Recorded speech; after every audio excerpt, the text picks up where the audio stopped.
আমরা আজকে একটি সংবাদপত্রে দেখছি এবং গতকালও প্রেস কনফারেন্সে দেখেছি যে বলা হয়েছে একজন অন্তঃসত্ত্বা মহিলা ছিলেন, তাকে আমরা আটকে রেখেছিলাম। আমরা বিষয়টা একটু ক্লিয়ার করি। আমরা আগেও বলেছি যে যে যে প্রবলেম অন্যরা ফেস করেছে ভিজিটারদের মধ্যে হোক, আমরা সঙ্গে সঙ্গে সেটাকে ক্লিয়ার করার চেষ্টা করেছি। যিনি অন্তঃসত্ত্বা ছিলেন তার কোনো এক দিদি আমাকে ফোন করেন ঠিক 7টার সময় এবং বলেন যে এরকম একজন আটকে আছেন, 6 মান্থস প্রেগনেন্ট। আমি সঙ্গে সঙ্গে তাকে বলি যে ঠিক আছে, কোনো অসুবিধা নেই, আপনি নিচে আসতে বলুন, আমি দায়িত্ব নিয়ে তাকে এখান থেকে যাওয়ার ব্যবস্থা করে দেব। সঙ্গে সঙ্গে 7টা 8-এর সময় উনি আমাকে প্রেসক্রিপশন পাঠান, এটা ওনার দিদির নম্বর। প্রেসক্রিপশনগুলো পাঠান। আমি এই প্রেসক্রিপশন দেখার পরে ওনার নাম্বার দেন, ফোন নাম্বার দেন, ছবি দিতে বলি। ফোন নাম্বারটাও পাঠান আর ছবিটাও দিতে বলি যে যে কেউ তো চলে যেতে পারে, আপনি ছবিটা দিন আর ফোন নাম্বারটা দিন। কন্ট্যাক্ট করি। কন্ট্যাক্ট করার পরে আমার কাছে কল রেকর্ড আছে, চাইলে আমি শোনাতে পারি আপনারা যদি মনে করেন। উনি কি যেতে চাইছেন না? না না, উনি তো গেছিলেন, কিন্তু ওখানে গিয়ে আবার ওনাকে ভিতরে ঢুকিয়ে দেওয়া হয়েছে, বলেছে এখন থেকে টিয়ার গ্যাস থাকবে, এই সমস্ত ঝামেলা হবে। তো হ্যাঁ, ওই টিয়ার গ্যাস থাকবে নাকি,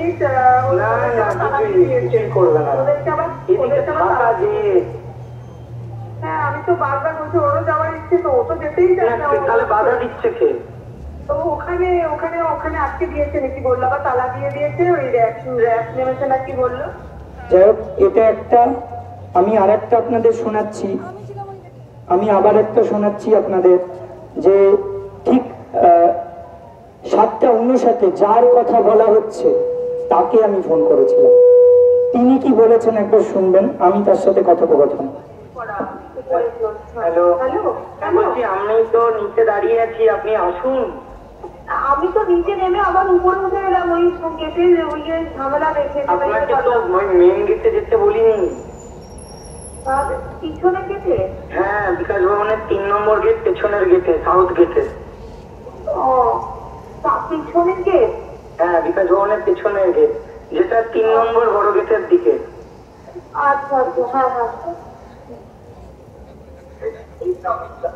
আচ্ছা,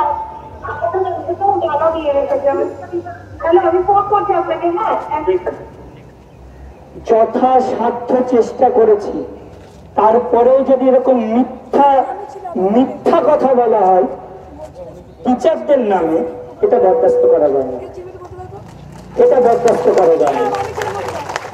আমি আরো দেখাই, আমি আরো আপনাদের বলি। ঘটনাটা ঘটেছিল তো পরশুদিন। কাল দুপুর বেলা 2:25-এর সময় ওনার দিদির বার্তা হোয়াটসঅ্যাপে কি লেখা, কালকে ওই পরিস্থিতিতেও আপনি যেভাবে আমাদেরকে সাহায্য করার জন্য এগিয়ে এসেছিলেন তার জন্য আমরা আপনাকে ধন্যবাদ ও কৃতজ্ঞতা জানাই আর প্রার্থনা করি আপনাদের আন্দোলন সফল হোক। এরপরেও বলবেন আর কিছু বলার থাকে না, জানি না এরপরেও আমাদের আর কি করণীয় আছে। যথাসাধ্য চেষ্টা করেছি, যখন যে জানিয়েছে, যেভাবে বলেছে তাকে যতটা পারা যায় হেল্প করার। যেটুকু বলা হয়েছিল তখন আপনারাও শুনলেন, ওইটুকু আমাকে বলা হয়েছিল যে নিচে থেকে নাকি পুলিশ বলেছে নিচে নামবেন না, থাকুন, একটা টিয়ার গ্যাস ছোড়ার ব্যবস্থা হচ্ছে যেটা শুনলেন, এবং র্যাফ নামানোর ব্যবস্থা হচ্ছে, তাই আপনারা থাকুন, ওয়েট করুন। কিন্তু আমরা বলেছি বারবার আপনি আসুন, সাউথ গেটে আসুন। আমি পার্সোনালি দাঁড়িয়েছিলাম আর ওনারা আজকে সকালেও আমার কথা হয়েছে, এই কথাটা বলেছি যে সংবাদ মাধ্যমে সংবাদপত্রে এরকম দেখাচ্ছে।